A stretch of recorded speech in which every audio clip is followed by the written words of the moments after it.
प्रिय छात्रों, सुप्रभातम। आज हम अपनी पाठ्य पुस्तक स्पंदना का चतुर्थ पाठ जम्बस्व सिंह दंतास्ते गणित पढ़ेंगे। यह पाठ महाकवि कालिदास द्वारा लिखित अभिज्ञान शाकुंतलम से लिया गया है। अभिज्ञान शाकुंतलम न केवल महाकवि कालिदासस्य एव अपितु संस्कृत साहित्यस्यापि सर्वश्रेष्ठा रचना अस्ति। अभिज्ञान शाकुंतलम न केवल महाकवि कालिदास का ही अपितु संस्कृत साहित्य की सर्वश्रेष्ठ कृति है। जगत में लगभग इसका सभी भाषाओं में अनुवाद है। यथा च केनापि कविना कथितम, जैसा कि किसी कवि ने कहा भी है कि काव्येषु नाटकम रम्यम तत्र रम्या शकुंतला। काव्यों में नाटक रमणीय है और उसमें भी रमणीय है शकुंतला, यानी उसमें भी सबसे सुंदर काव्य ग्रंथ है शकुंतला। इसकी एक लाइन लिखी हुई नहीं, उसकी मैं पूर्ति कर देता हूँ। तत्रापि च चतुर्थ अंकः तत्र श्लोक चतुष्टयम्। उस शकुंतलम में भी तत्रापि च चतुर्थ अंक, उसमें भी चौथा अंक और चौथे अंक का भी 4 श्लोक। ये बहुत ही रमणीय है, सुप्रसिद्ध है। प्रस्तुत नाट्यांश शाकुंतलस्य सप्तम अंकात् उत्कृत संपादित अंशः अस्ति। प्रस्तुत नाट्यांश, ये जो पाठ का जो नाट्यांश का भाग है, ये शाकुंतल के अभिज्ञान शाकुंतल के सप्तम अंक से लिया गया एक संपादित अंश है, यानी उसका छोटा सा अंश है। दानवेहि सह कृते युद्धे, दानवों के साथ किए हुए युद्ध में इंद्रस्य विजय अनंतरम, इंद्र की विजय के पश्चात इंद्रपुरी अमरावती तक, इंद्रपुरी अमरावती से प्रत्यागच्छन्, आते हुए राजा दुष्यंत मार्गे महर्षि मारीचस्य आश्रमे विश्रामं करोति। मार्ग में महर्षि मारीच के आश्रम में विश्राम करते हैं। तत्र बालकस्य सर्वदमनस्य, वहाँ पर बालक सर्वदमन के सिंह शिशु क्रीड़ा व्यवहार चंचलता, शेर के बच्चे के साथ खेलने का और उसकी व्यवहार चंचलता को दृष्टवा देख करके तस्य मनसि, उसके मन में, उस राजा के मन में बालकम प्रति, उस बालक के प्रति एक स्वाभाविकम आकर्षण उत्पन्न होती, एक स्वाभाविक आकर्षण उत्पन्न होता है। शनै शनै वार्तालाप प्रसंगे, धीरे धीरे वार्तालाप के प्रसंग से तस्य विश्वासः भवति, उसको विश्वास हो जाता है कि यत् सर्वदमनः तस्य एव पुत्रः, कि सर्वदमन उसी का पुत्र है। सर्वदमन को ही हम भरत के नाम से जानते हैं और भरत से ही हमारा भारतवर्ष बना हुआ। इत्थं कविना अस्मिन् दृश्ये, इस प्रकार कवि ने इस दृश्य में बालकस्य चापल्यम, बालक की चपलता, दुष्यंतस्य च वात्सल्यम, और दुष्यंत की वात्सल्यता, उस छोटे बालक के प्रति प्रेम को वात्सल्य कहा जाता है। अति मनमोहकतया, बहुत ही मनमोहक तरीके से वर्णितम अस्ति, वर्णित किया गया है। ये पाठ की भूमिका है।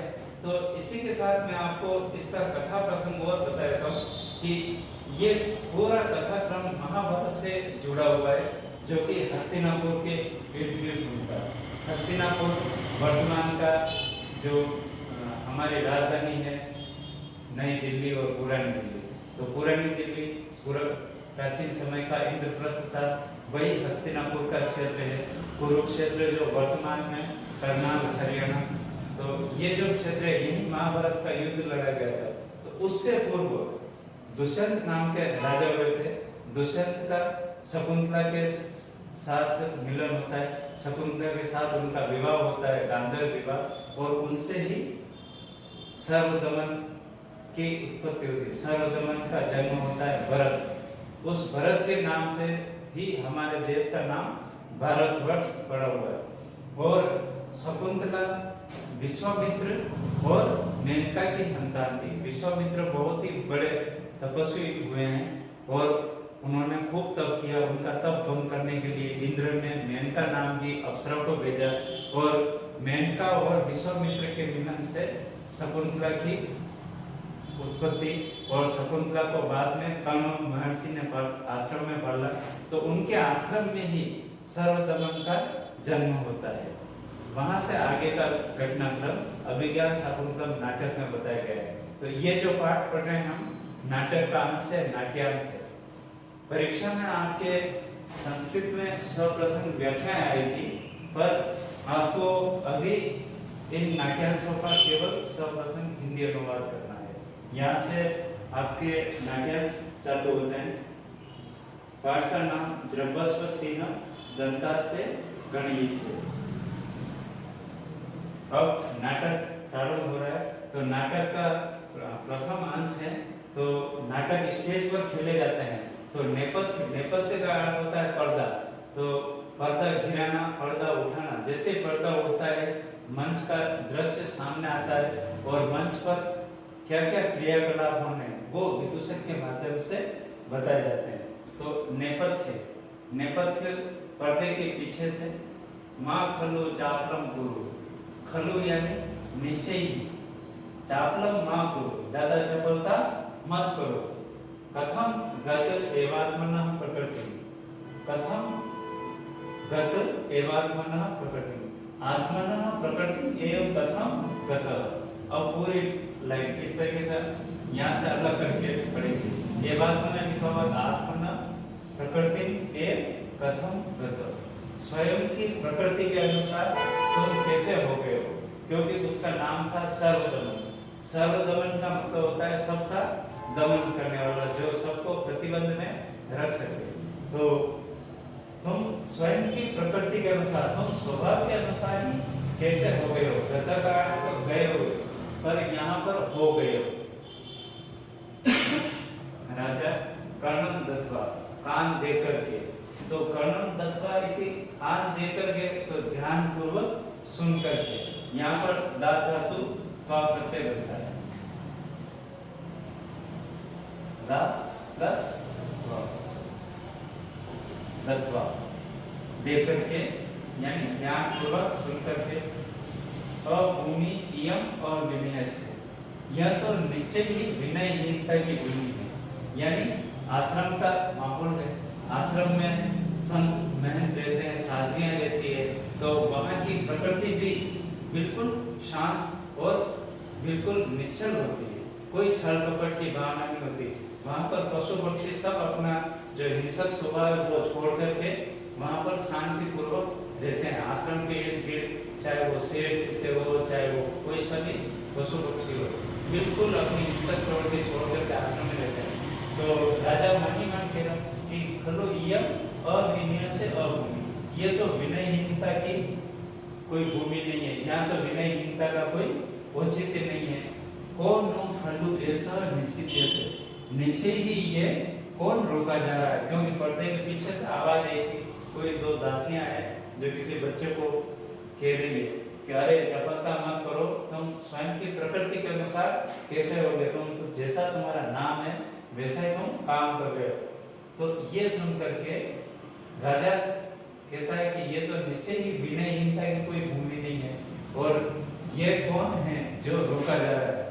शब्दानुसार अवलोक्य, जिस तरफ से आवाज आ रही थी उस तरफ देख करके। शब्द अनुसार, शब्द के अनुसार।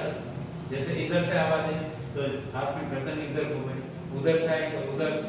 तो शब्द अनुसार अवलोक्य, शब्द के अनुसार देख करके सविस्मय, आश्चर्य के साथ। अरे अरे कौन खलु अयम, कौन ही निश्चय ही यह, निश्चय ही यह कौन। तपस्विनी व्याम अनुबध्यमानः अवाक् सत्व बाल। तपस्विनी व्याम, दो तपस्विनियों के द्वारा। यहाँ तपस्विनी व्याम तृतीय द्विवचन है। तो दो तपस्वियों के द्वारा अनुबध्यमान, प्रतिबंधित किया, प्रतिबंधित करने पर भी दो तपस्वियां उसको पकड़ने के लिए दौड़ रही है।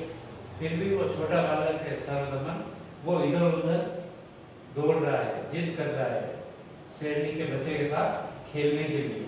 तो तपस्विनी व्याम अनुबध्यमानः अयम कः अवासतो बालः, ये कौन पराक्रमी बालक है जो जिसको कोई रोक नहीं पा रहा। दो तपस्विनियां भी रोक नहीं पा रहे हैं। अब ये जो श्लोक है इसका मैं अन्वय करके अनुवाद करा रहा हूँ, पर आपको इसका सीधा अनुवाद लिखना है। आपको अलग से कोई अन्वय और अनुवाद नहीं लिखना, सीधा आप जैसे यहाँ तक अनुवाद किया फिर इसके ये श्लोक का अनुवाद सीधा एक लाइन में आ जाएगा। अर्धपीत स्तनम मातु रामर्थ क्लिष्ट केसरम प्रक्रियितम सिंह शिशुम बलात्कार्य कर सकती है। पहले हम इसको अलग कर देते हैं, तो शब्द होंगे मातु प्लस आमर्थ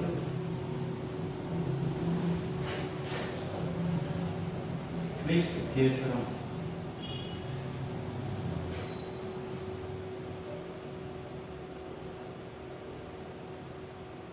आमर्द क्लिष्ट केसरम, ये पूरा अलग हो गया। मातु प्लस आमर्द, यहाँ पर ऋतु विसर्ग संधि होती है। प्रक्रियितुम प्र प्लस क्रीड प्लस तुम प्रत्यय, तो ये सबसे पहले ये शब्द जोड़ना है जो अपनी तरफ से होगा। ये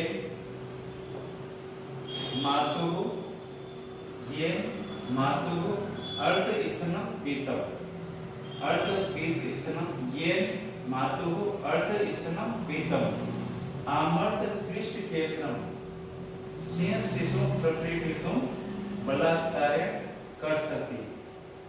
अयम कह अबाध सत्व बालक, ये यानी जिसने, ये यानी जिसने मातु माता का अर्ध स्तनम पीतम आधा स्तनपान ही किया है। यानी शेर, कोई शेरनी बैठी हुई है, शेरनी के छोटे छोटे शावक उसका दूध पी रहे हैं, तो दूध पीते हुए उन छोटे छोटे बच्चों को वो जबरन खींच रहा है। समदमन नाम का एक छोटा सा बालक है, कोई 4-5 वर्ष की उम्र का होगा, तो वो उसको जबरन खींच रहा है। तो उसके लिए कहा गया है कि ये मातु अर्ध स्तनम पीतम, जिसने अभी माता का आधा स्तनपान नहीं किया, यानी आधा दूध ही पिया है, और आप मर्द क्लिष्ट केसरम, जिसका मर्दन करने के कारण, खींचतान करने के कारण, जिसके गर्दन के बाल अयाल, अयाल कहते हैं शेर के बच्चे के या जो नरसिंह होते हैं उनके जो बाल होते हैं गर्दन पर, उसको अयाल कहा जाता है। तो आप मर्द क्लिष्ट केसरम, जिसके बालों को अस्त व्यस्त कर दिया गया है खींचने के कारण, सिंह शिशु प्रक्रियितुम बलात्कार्य कर सकते। सिंह शिशु ऐसे उस शेर के बच्चे को बलात्कार्य जबरन जबरदस्ती से प्रक्रियितुम कर सकते, खेलने के लिए यह खींच रहा है या वहां से छुड़ा रहा है, उस मां से वो छुड़ा रहा है। अब वापिस पूरा अनुवाद बता रहा हूँ इसमें। जिसने अभी माता का अर्ध स्तन का पान किया है या आधा दूध ही पिया है, जिसके खींचतान के कारण या बलपूर्वक खींचे जाने के कारण जिसके गर्दन के बाल अस्त व्यस्त हो गए हैं, एतादृशम सिंह शिशु, इस प्रकार के सिंह शिशु को बलात्कार्य जबरन या जबरदस्ती से प्रक्रियितुम कर सकती, खेलने के लिए खींच रहा है। अयम अयम तपस्विनीभ्याम अनुबध्यमान अवासत्व बालक, ये दो तपस्विनियों के द्वारा प्रतिबंधित किया हुआ ऐसा अवासत्व, ऐसा महापराक्रमी बालक कौन है। यहाँ के बाद भी वापिस ये लाइन जोड़ देनी है आपको। ये अनुवाद होते ऐसा ये पराक्रमी बालक कौन है। ततः तपस्विनीभ्याम, ततः यथा निर्दिष्ट कर्म तपस्विनीभ्याम सह बालः प्रविशति। ततः तदनंतर उसके पश्चात तपस्वी यथा निर्दिष्ट कर्म, जैसे निर्देश दिए जाएं उसी के अनुसार कार्य करते हुए, जैसे जैसा कहा जाएगा उसके अनुसार कार्य करते हुए तपस्विनीभ्याम सह, दोनों तपस्विनियों के साथ बालक प्रविशति, वो बालक प्रवेश करता है। कहाँ पर? मंच पर। अब मंच पर उसको बताया गया है एक शेरनी बैठी हुई है और उस शेरनी के एक छोटा सा सी शावक भी है जो कि उस शेरनी का दूध पी रहा है, और दो तपस्विनियों के द्वारा पकड़ा हुआ वो जो सर्वदमन नामक बालक है वो भी मंच पर प्रवेश करता है। किस मंच पर? जहाँ पर पहले राजा खड़ा हुआ था और वो शब्दानुसार अवलोके, जहाँ से आवाज आ रही थी उस तरफ वो इधर उधर देख रहा था। उसी जगह पर अब ये उसके पश्चात दोनों तपस्वियों के साथ वो बालक प्रवेश करता है। अब बालक और तपस्वियों की बातचीत बताई जा रही है। वो बालक कहता है, हे सिंह जृंभस्व, हे सिंह तुम अपना मुंह खोलो, अहम ते दंता गणिष्ये, मैं तुम्हारे दांतों को गिनूंगा। छोटा सा बच्चा है और वो जैसी ही बाल लीला कर रहा, तो उसके लिए जो शेर का बच्चा है वही सिंह है, तो वो उस सिंह के बच्चे को जबरदस्ती खींचकर उसके मंच के ऊपर ले आया है, उस मादा शेरनी से उसको छुड़ा दिया है और अब उसको उठाकर फिर उसका मुंह खोल कर कह रहा है, सिंह तुम अपना मुंह खोलो, पूरा मुंह खोलो, मैं तुम्हारे दांतों को गिनूंगा। यहाँ तक आपका एक नाट्यांश हुआ। अब इसका आपको सप्रश्न हिंदी अनुवाद करना है। अब दूसरा नाट्यांश,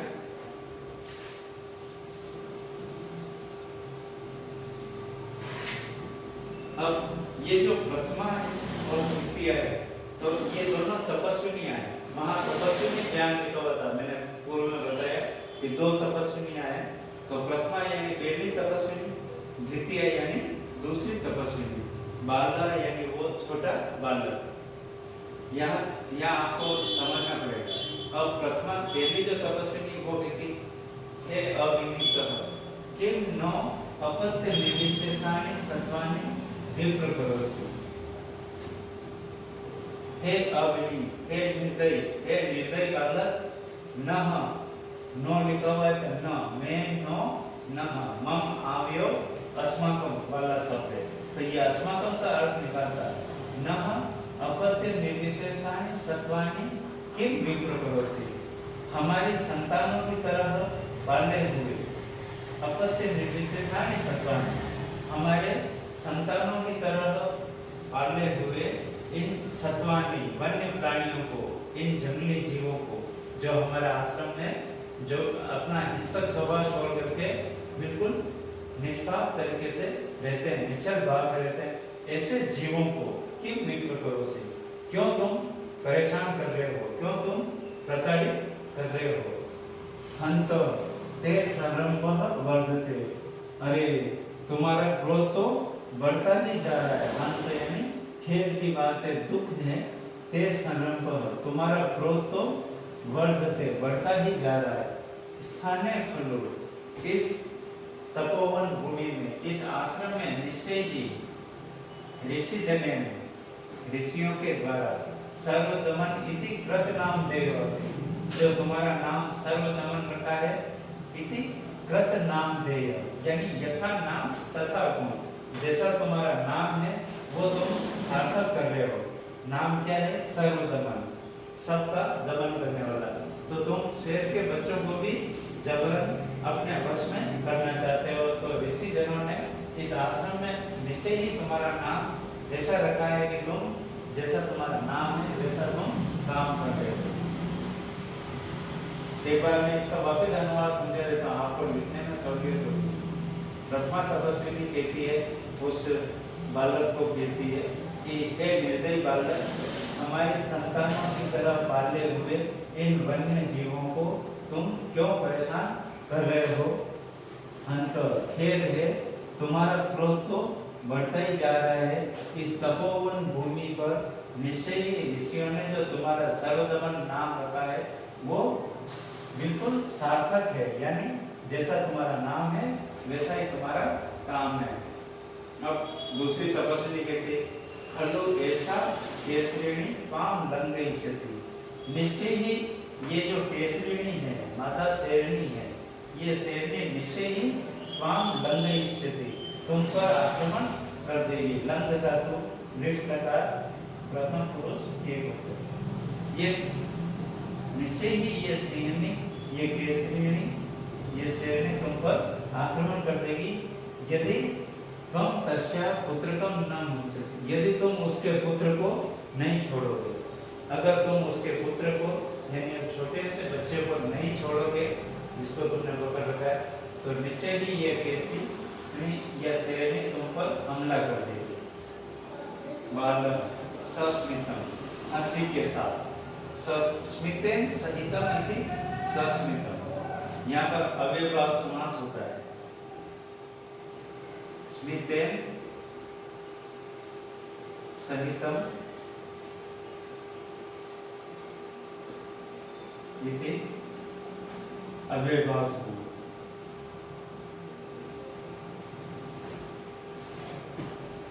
स्मितेन सहितम, हंसी के साथ, ओहो खलु बलि यः भीतः अस्मि, अरे निश्चय ही ये तो बहुत ही बलवान है, मैं डर गया हूँ।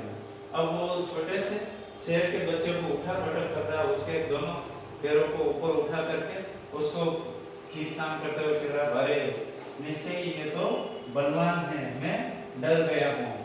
इति अधरम दर्शयति, और अपने होंठ दिखाता है। छोटे बच्चों को अगर चीट जाते हैं या उनसे कोई खेल खिलौना लेना हो तो वो उसके लिए अपनी बहुत सारी प्रतिक्रियाएं दर्शाता है। उसमें से ऐसी प्रतिक्रियाएं, क्योंकि वो तो जीवित शेरनी का बच्चा है, फिर भी उसके साथ खेलने की जिद कर रहा है, तो वो दोनों तपस्विनियां उस शेरनी से दूर करने के लिए उसको डरा रही है। तो वो हंसी के साथ कह रहा है कि अरे ये तो बहुत ही बलवान है, उसको ऊपर उठा करके कि अरे मैं तो डर गया हूँ। ऐसा कहकर उस तपस्विनी की तरफ उसको चीड़ा करके अधर्म दर्शेगी, इति अधर्म दर्शेगी, वो अपने होंठ दिखाता है। प्रथम, अब वो पहली वाली तपस्वी कहती बस एनम बाल मृगेंद्रम मुंच, इस छोटे से बाल मृगेंद्र को मुंच छोड़ दो। मुंच इति लोट लकार मध्यम पुरुष एक वचन है, पठतु पठताम पठंतो वाला रूप है, तो मुंच लोट लकार मध्यम पुरुष और एक वचन। इस छोटे से सिंह शावक को तुम छोड़ दो। अब वत्स के साथ संबोधन पर त्वम आएगा, क्योंकि यहाँ पर मध्यम पुरुष एक वचन का, मध्यम पुरुष एक वचन का ही करता है। हे पुत्र, तुम इस बाल मृगेंद्र को, छोटे से सिंह शावक को मुंच छोड़ दो। अहम ते अपरम क्रीडनकम दास्यामि, मैं तुमको कोई दूसरा खिलौना दूंगी। तुम इसको, ये तुम्हारे लिए खिलौना है, तुम इससे खेल रहे हो, पर वो शेरनी तुम पे हमला कर देगी, तो मैं तुमको कोई दूसरा खिलौना दूंगी, तुम इस खिलौने को छोड़ दो, ये छोटे से सिंह शावक को छोड़ दो। तो बालक, वो बालक भी पुत्र कहाँ है, देयेतर, इसका विच्छेद करके देखते हैं तो शब्द बनेगा देही प्लस एतर। यहाँ पर यंग संधि होती है, देही प्लस एतर, देयेतर यंग संधि।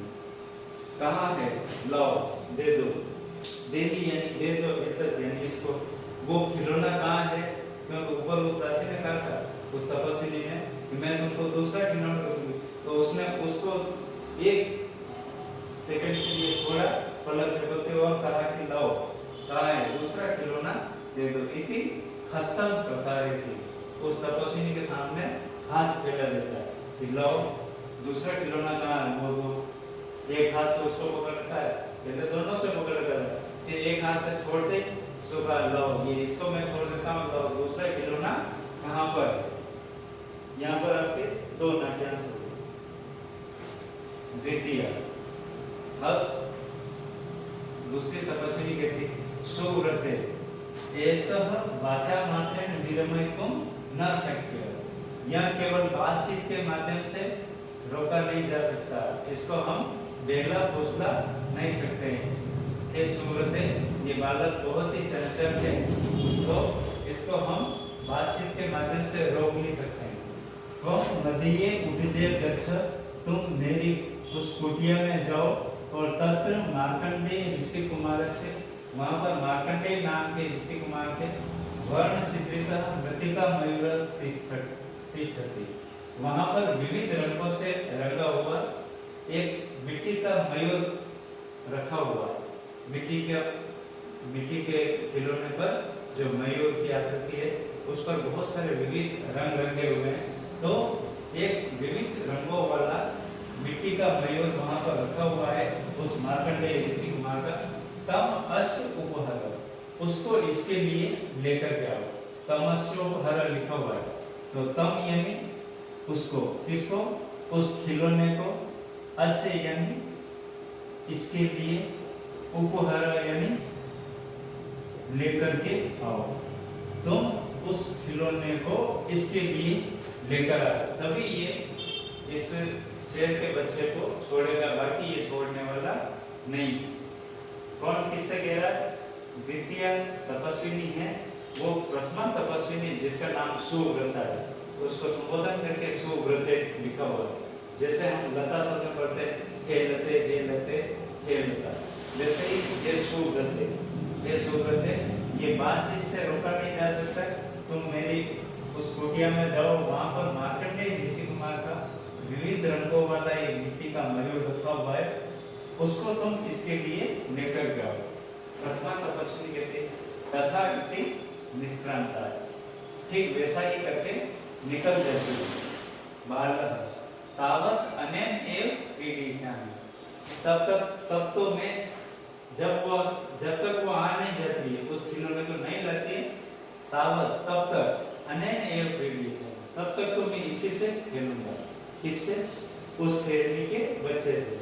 उस सिंह शावक के लिए मेरा घर, वो जब तक लेकर नहीं आएगी तब तक मैं इसी खिलौने से खेल, उसके लिए वो खिलौना है तो मेरा घर, तब तक मैं इसी से खेलूंगा। इति तापसी विलोक्य हंसती, और वो तपस्वी को देख करके हंसता है, उसको और चिढ़ाता हुआ ये बात कह रहा है। तापसी भवतु न माम अयम गम्यति, ठीक है तुम्हारी जो मर्जी हो वो करो। भवतु यानी ठीक है, जो भी हो तुम करो। अयम माम न गम्यति, यह तो मेरे को गिनता ही नहीं है। तो गिनना यानी मानना, ये तो मेरी बात मानता ही नहीं। अयम माम न गम्यति, ये तो मेरे को गिनता ही नहीं है। पार्श्वम अवलोक्य, पास में इधर उधर नजर घुमा करके, नजर घुमा करके वो देख करके, को अत्र ऋषि कुमार नाम, अरे यहाँ कोई ऋषि कुमार है क्या? क्योंकि हमारी बात ये मान नहीं रहा, तो वो किसी ऋषि कुमार को आवाज देती है, कोई यहाँ ऋषि कुमार है क्या? तो राजा नाम अवलोक्य, राजा वहीं मंच पर खड़ा हुआ है, तो उसको देख करके, हे भद्रमुख, हे सज्जन पुरुष, एहि तावत, जरा इधर तो आओ। हे भद्र पुरुष, हे सज्जन पुरुष, एहि तावत, जरा इधर तो आओ। अन्य डिंब लीलया बाध्यमानम बाल मृगेंद्र मोचय, मोचिया ने लिखा हुआ है, तो अलग कर देंगे तो दीर्घ संधि होगी। मोचय प्लस अन्य, तो यहाँ से लेंगे अन्य डिंब लीलिया, इस बालक के द्वारा खेल खेल में, डिंब लीला कहते हैं खेलना, तो खेल खेल में ही बाध्यमानम प्रतिबंधित किए हुए, जकड़े हुए, बाल मृगेंद्र मोचय, इस छोटे से सिंह शावक को मोचय यानी छुड़ाओ।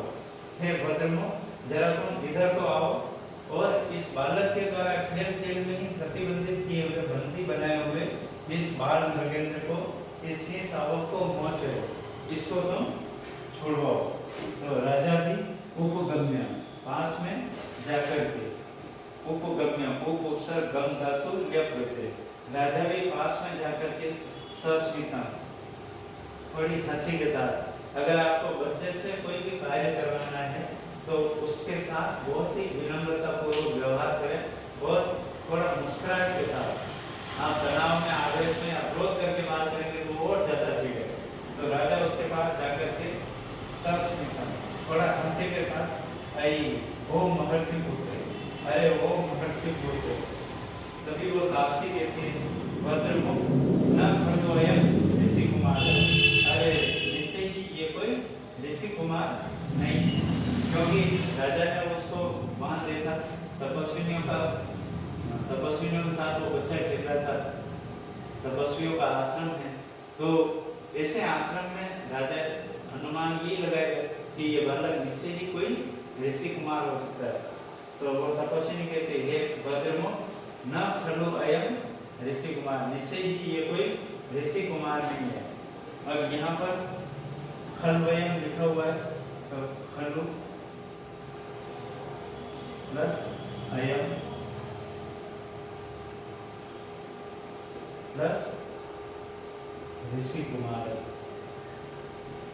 इस प्रकार आप ऐसे कुछ शब्द हो जिनमें प्रत्यय हो, शब्द रूप हो, धातु रूप हो, संधि हो या कोई समास हो, तो आप साथ में व्याकरण ज्ञान टिप्पणी भी लिखे।